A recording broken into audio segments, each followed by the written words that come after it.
first I want to present this. It's produced by the New York Academy of Sciences, and it's a report on Chernobyl. Can be downloaded. They translated 5,000 articles from Russian the first time into English. It seems that nearly 1 million people have already died as a result of Chernobyl, despite what WHO says and the IAEA. This is one of the most monstrous cover-ups in the history of medicine, because everybody should know about this. Then we extrapolate through to Japan. Japan is, by orders of magnitude, many times worse than Chernobyl. Never in my life did I think that 6 nuclear reactors would be at risk. I knew the 3 GE engineers who helped design these Mark I GE reactors. They resigned because they knew they were dangerous.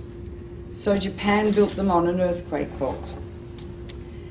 The reactors partially withstood the earthquake, but the external electricity supply was cut off, and the external electricity supply supplies the cooling water 1 million gallons a minute to each of those 6 reactors.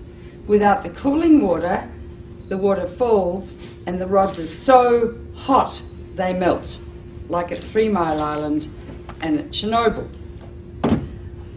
So the emergency diesel generators, which are as large as a house, got destroyed by the tsunami. So there is no way to keep the water circulating in the reactors. Also, on the roofs of the reactors, not within the containment vessel, are cooling pools. Every year they remove about 30 tons of the most radioactive rods that you could possibly imagine. Each one is 12 feet long and half an inch thick. Gives out so much radiation, like X-rays, that if you stand next to it for a couple of minutes, you'll die. Not drop dead, but with, remember Litvinenko, the Russian who got poisoned by polonium? You'll die like that, with your hair falling out, bleeding to death and dying of massive infection, like AIDS patients die. So these are, and they're thermally hot, so they have to be put in a big pool and continually cooled too. The pool has really no roof. There have been 3 hydrogen explosions blowing off the roof of the building, not the containment vessel of the core, but the roof, and exposing the cooling pool. 2 of the cooling pools are dry. They have no water in them, meaning that the nuclear fuel rods are covered with a material called zirconium. When zirconium is exposed to air, it burns, it ignites. And there have been 2 of the fueling pools at this moment are burning. In the cooling pools are many times, like 10 to 20 times more radiation than in each reactor core. In each reactor core is as much long-lived radiation as that produced by 1,000 Hiroshima-sized bombs. We are dealing with diabolical energy. E equals mc squared. It's the energy that blows up nuclear bombs. Einstein said nuclear power is a hell of a way to boil water, because that is all nuclear power is used for, to boil water through the massive heat, turn it into steam, turn a turbine which generates electricity. Now when you fission uranium, 200 new elements are formed, all of which are much more poisonous to the body than the original uranium. Although uranium's pretty poisonous, America used it in Fallujah and Baghdad, and in Fallujah 80% of the babies being born are grossly deformed. They're being born without brains, single eyes, no arms. The doctors have told the women to stop having babies. The incidence of childhood cancer has gone up about 12 times. This is genocide. It's a nuclear war being conducted in Iraq. But uranium that they're using lasts for more than 4.5 billion years. So we're contaminating the cradle of civilization, the coalition of the willing. In the nuclear power plants, however, is a huge amount of radiation. 200 elements. Some last seconds, some last millions of years. Radioactive iodine lasts 6 weeks. It causes thyroid cancer. That's why people are saying better take potassium iodide, because that blocks the thyroid uptake of radioactive iodine, which later can cause thyroid cancer. In Chernobyl, over 20,000 people have developed thyroid cancer. They have to have their thyroids out, and they will die unless they take thyroid replacement every day, like a diabetic has to take insulin. Strontium-90 will get out. It lasts for 600 years. It goes to the bone, where it causes bone cancer or leukemia. Cesium lasts for 600 years. It's all over Europe. 40% of Europe is still radioactive. Turkish food is extremely radioactive. Do not buy Turkish dried apricots. Do not buy Turkish hazelnuts or dried... the Turks were so cross with the Russians, they sent all their radioactive tea over to Russia after Chernobyl. But 40% of Europe is still radioactive. Farms in Britain, their lambs are so full of cesium they can't sell them. Don't eat European food.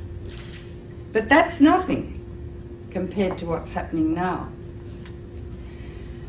One of the most deadly is plutonium, named after Pluto, god of the underworld. 1/1,000,000th of a gram, if you inhale it, will give you cancer.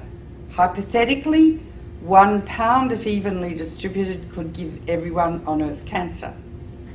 Each reactor has 250 kilos of plutonium in it, kilograms. You only need 2.5 kilograms to make a bomb, because plutonium is what they make bombs with. It's the only country that has a reactor.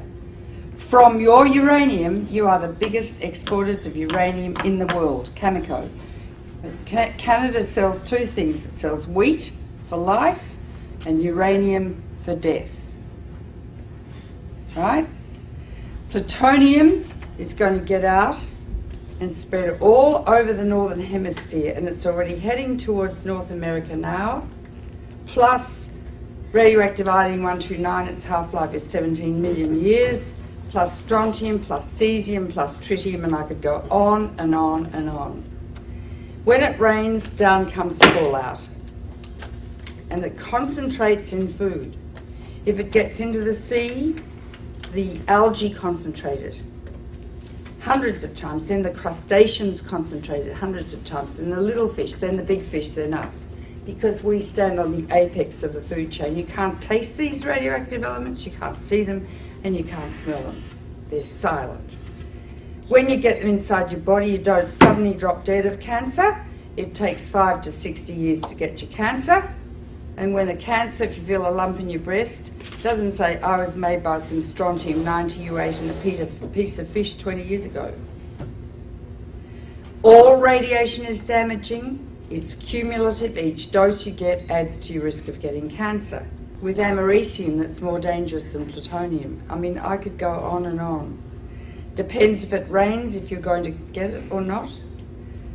If it rains and the radiation comes down, don't grow food, don't eat the food, and I mean don't eat it for 600 years. The radioactive waste from nuclear power is going to be buried, I hear, just like next to Lake Ontario. It's going to leak, last for millions of years. It's going to get into the water, into the food chains. Radioactive waste will induce epidemics of cancer, leukemia, and genetic disease for the rest of time. This is the greatest public health hazard the world has ever witnessed, apart from the threat every day of nuclear war. Einstein said the splitting of the atom changed everything save man's mode of thinking.